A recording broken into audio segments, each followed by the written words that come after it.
김건희 명품백 사건에 대해서 네, 예. 정치적인 법률적인 관점을 한번 각각 한 말씀씩 뭐 간단하게. 저는 이번에 대표님부터 제가 이제 한동훈 장관에 대한 평가할 때 저는 한동훈 장관하고 전화 통화 몇 번 한 것밖에 없습니다. 그렇기 네. 때문에 저도 어느 정도 보수 진영에 있는 사람으로서 기대치를 가지고 본다 하지만은 그러려면은 법조 엘리트에서 이제 사실 정치인으로 넘어선다는 거는 법조 취재를 당할 때의 느낌이라는 거는 법조 기자들은 취재 원과의 관계도 생각해가면서 질문을 합니다. 예, 이 사람에게 지금 정보를 받아내지 못하면 기사 자체를 쓸 수 없는 상황이기 때문에 기분 안 나빠할 질문들 위주로 피의자에 대한 얘기만 하죠. 근데 지금 당장 정치부 취재라는 거는 정치하는 주체의 관점에 대해 가지고 사람들이 물어보기도 하고요. 사건에 대한 견해를 물어보기도 합니다. 그런데 이번에 당장 그 오셔가지고 의총에서 네. 그 이민법에 대해 가지고 여러 가지 얘기하고 폼 내고 싶었겠지만은 본인이 한 말과 관계없는 것들을 기자들은 궁금해했어요. 그랬을 때 거기에 대해서 한동훈 장관이 뭐라 답했냐면은 내용을 모른다.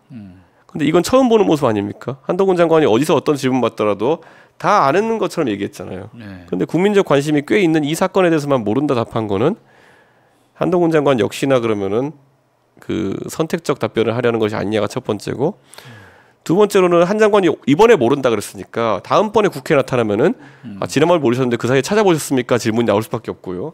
찾아봐서 내용을 봤다 그러면은 그 다음부터는 한동훈 장관이 했던 말에 따라 가지고 추가적인 질문이 들어오는 겁니다. 예를 들어 만약 이런 사건이 일어났다 보면은 법무부 장관 입장 봤을 때 이게 자범입니까 아닙니까? 이래버리면 뼈 아픈 질문이거든요. 왜냐하면 한동훈 장관이 정무직 장관으로서 사실 안 해도 되는 발언들을 많이 하면서 야당에 대해 가지고 평가를 한 게 있잖아요. 예를 들어 뭐 범죄 관련해 갈 때 뭐 돈봉투 바싹거리는 소리까지 들었다. 근데 이거는 바싹거리는 소리 문제가 아니라 영상이 있잖아요. 그럼 어떻게 판단했냐 이런 것들. 그때는 바스락거리는 소리를 들었기 때문에 누가 유죄라는 식으로 이제 공개 발언을 하신 건데 그럼 영상을 본 상황에서 어떻게 판단하시냐 이런 게 계속 타고 들어올 수밖에 없어요. 그래서 저는 한 장관이 이 정치부 취재를 겪으시면서 정치판에 대해서 좀 이해를 증진하시고 나가지고 정치 참여하셔야 되는 게 아닌가 생각합니다. 김건희 여사에 대해서는 직접적인 지금 평을 안 하고 계시는? 저는 뭐 그 찍힌 데도 가봤고요. 네. 그러다 보니까 참 저 공간이 그런 용도로 사용됐구나. 아, 뭐 선물 들고 가시진 않았죠? 저는 그 거기가 아니라 위에 그 집에 그러면서 집에 그 집에 개가 이제 많다 그래가지고 개 쿠션을 사갔습니다. 아. 그러니까 가격은 공개하지 않겠습니다만 전혀 명품이 아니고 개 쿠션을 제가 사갔던 기억이 있습니다. 예. 네. 변호사님이 이 사건의 법률적인 관점으로 좀 해석하면 어떻습니까? 저는 박대령 사건에 한계가 있어서 다른 게 지금 머릿속에 들어오지 않아서 제가 코멘트 아까 말씀드린 대로 저한테 만약에 기회가 주신다면 저는 그거 공부해가지고 지금은 말씀드린 정보가 전혀 없습니다. 죄송합니다. 자, 그 뭐 이 대표님이 나오셔가지고 또 이 얘기를 안 물어볼 수 없는데 이른바 이준석 신당 도대체 정체성이 뭐냐? 지금 뭐 우리가 지금 듣는 걸로는 자 그렇다고 나는 반윤연대는 안 한다, 그죠? 근데 여전히 뭐 보수의 뿌리를 둔 거 없고 다만 지금 진보 쪽으로 자꾸 외연을 넓히는 양상을 보이는데.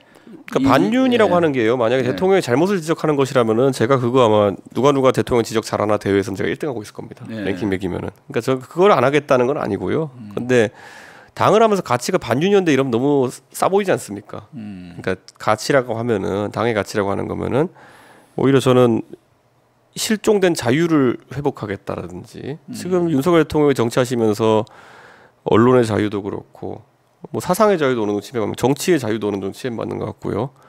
여러 가지 자유가 침해받고 있습니다. 근데 그런 것들에 대해서 문제의식 갖고 그 해결하겠다라는 그런 취지로 정당을 하겠다 이렇게 말씀드리고 이걸 이제 반윤 연대 안 한다는요. 반윤 연대는 송영길 대표님이 제창하신 그런 반윤을 고리로 한 정당 간의 연계 또는 세력 간의 연계인데요. 저 혼자 해도 반윤 잘할 자신이 있습니다. 그래서 그런 덩어리에 껴가지고 제가 할 이유는 없는 게 제가 이쪽 분야는 1등이에요. 예. 그래서 그거 잘 하긴 할 텐데요. 그런 어떤 정치적인 덩어리를 이룰 필요는 없다. 그걸 위해서 이런 생각입니다. 그 혹시 같이 좀 그렇게 연대가 가능하겠다 보는 그런 정치인들이 있으면 저는 있을까요? 정책을 바탕으로 하고 뭐 이렇게 비슷한 자세, 예를 들어서 용기 있는 사람들 선호합니다. 그런 차원에서의 뭐 연대나 아니면은 그분들과 당을 같이 하는 건 관심이 있는데요. 아직까지 그런 단계까지 가진 않은 것 같습니다. 각 정파가. 그래서 저는 정파들의 움직임을 지켜보고 있습니다. 국민의힘하고 뭐 다시 뭐 손을 잡는다거나 이런 일은 그건 이제 없을까요? 진보 진영에서 하도 이제 지난번 대선 때 당한 게 있어가지고 두려워하는 그런 모임인데요. 오늘도 제가 대화 중에 말씀드렸지만은 차라리 백지 상태일 때는 만나서 얘기할 수 있지만은 뒤통수 맞고 신뢰관계가 사라진 상황 쪽에서는 그 신뢰 회복을 위한 상당한 노력을 저는 할 거 없고요. 제가 배신했습니까? 제가 뒤통수 쳤습니까? 그 당사자가 해야 되는 당사자 그럴 리가 없다는 게 중론 아니겠습니까? 네. 그러니까 저는 그 신뢰 회복이 되기 전까지는 저는 별 생각 없습니다. 네. 신뢰 회복이라는 그런 또 전제 조건이 있긴 있네요. 그런데 그게 뭐 신뢰 회복보다는 신뢰 상실이 더 이어지고 있는 상황 아닙니까? 예. 자, 김 변호사님, 우리 이제 마지막으로 이제 좀 정리를 해야 될 것 같아요. 윤석열 대통령에 대해서 뭐 애정 어린 충고를 한 말씀 좀 하시죠. 그러니까 한참 전 얘기지만 제가 그때 시간이 아직 좋다고 말씀드렸는데 지금도 마찬가지입니다. 그때 그 시점에서 최선을 다하는 게 좋은 거예요. 그냥 미루지 마시고 지금이라도 공소 취소하기를 바라고, 만약에 대통령이 경로가 있었다면 국민들한테 머리 한번 숙이면 되지 않습니까? 진실을 얘기하고, 아까 이 대표님께서도 말씀하셨지만 경로할 수 있죠. 경로했다고 말하면 되지 않습니까? 그래서 국민들께 용서를 구하고, 용서라는 건 먼저 진실이 나와야 됩니다. 진실이 있고 나서 용서라는 게 있는 것이지, 진실이 없으면 용서라는 있을 수 없는 겁니다. 지금 박대령님은 범죄자로 지금 몰려 있는데요. 범죄자 아닙니다. 범죄자 따로 있어요. 다 국민들이 압니다. 예. 그분들이 빨리 자백하고 자복하고 용서를 구하고 국민들 앞에 석고대죄해야 됩니다. 우리 이 대표님. 네. 저는 요즘 대통령님에게 대해서 멘트하라고 하면 항상 이렇게 얘기합니다. 여러 가지 문제 때문에 고민이 많으시고 그리고 복잡한 생각이 있으실 겁니다. 검찰총장 하실 때 자세로 대통령 해봤더니만 잘 안 된다는 거 아셨을 거고요. 자다 보면은 이준석이가 날 괴롭힌다는 생각도 하실 거고, 뭐 여러 사람이 잘 괴롭힌다는 생각도 하실 거고, 어떻게 해야 되지 혼란스러울 때도 있을 텐데요.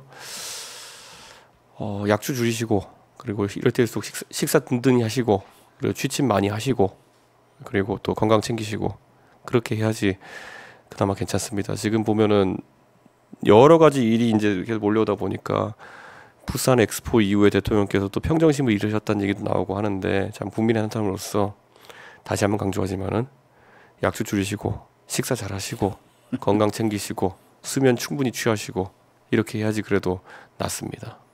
자, 지금 대통령이 여러 가지로 위기인데 또 내년 총선 전망도 사실 뭐 매우 어둡고, 만약에 내일이라도 당장 윤 대통령이 이 대표를 향해서 아유 내가 좀 그동안에 잘못했다, 나 좀 도와주세요, 뭐 이런 식으로 해서 손을 내민다, 이러면 어떻게 하실 거예요? 제가 거기에 대해서 몇 번이나 이제 다른 방송에 답을 했는데요. 네. 무슨 소리 하는 건지도 모를 것 같아요. 전 그러면은 본인이 제가 대선 때도 대통령 이제 지지율 떨어지고 다급해지면 저한테 막 도움 요청하고 하는 거 많이 겪어봤거든요. 그게 이제 2번이나 그런 일이 있었는데, 이 양치기 소년 스토리가 2번까지 그러니까 3번째는 아무도 안 왔다 이거거든요. 저는 대통령께서 지금 해놓은 많은 걸 주워 담는 데만 몇 년이 걸릴지 모릅니다. 저는 성급하게 생각하실 거 없이요. 다시 말씀드리지만 식사 잘 하시고 충분한 수면 취하시고 술 줄이고 약주 줄이시고 그리고 건강하시길 기원하겠습니다. 네. 아이고 오늘 두 분 유익한 대화 감사드립니다. 조성식 어퍼컷은 앞으로도 지금까지도 그래왔지만 이 고 최해병 순직 사건, 또 박정훈 대령 이 항명 사건, 뭐 사실 항명이 아니지만 이 사건에 대해 지속적으로 관심을 갖고 또 새로운 사실이 있을 때마다 시청자분들께 알려드릴 것을 약속드립니다. 오늘 두 분 감사합니다. 네, 감사합니다. 네, 감사합니다.